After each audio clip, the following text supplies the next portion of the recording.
much, Mr. Speaker. And I've sat through the debates this afternoon. And I say I'm not going to take any interventions because I want colleagues to get in as well. We need to talk about trust. The British public are fed up with Brexit, and they're fed up with us. The vast majority of us in this chamber stood on a manifesto to honour the referendum result. I respect those that didn't, but the majority of us did.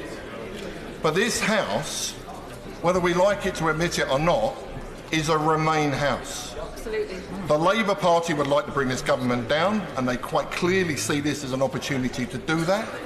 That's an opposition's job. I can understand that. We was in opposition for long enough. But what is fundamentally wrong is standing on a manifesto to say you honour the referendum result and then do every single thing you can in this House to delay, change, make it soft, do whatever other language we want to use to do that.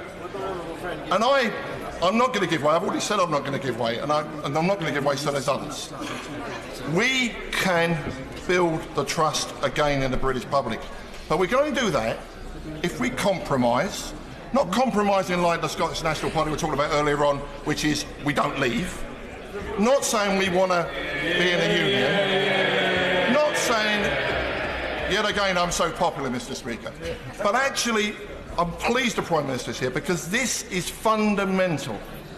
If there are people that are in the leadership campaigns and want to replace the Prime Minister, for God's sake, put that in the back burner till we get this through. We are not voting this evening on the bill.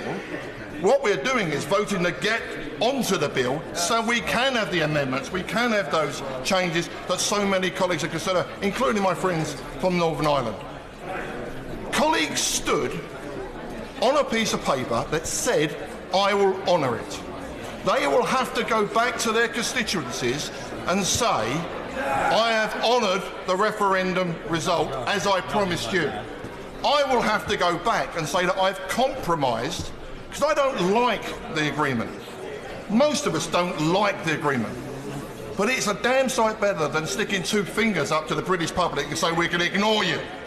And that basically is what is happening for MPs in this House whose constituents voted to leave, not with caveats, not with bits and bobs, leave or stay, and leave is what we should do, but I am petrified that this House is going to block the will of the British people, which is why I will support the amendment to the motion this evening.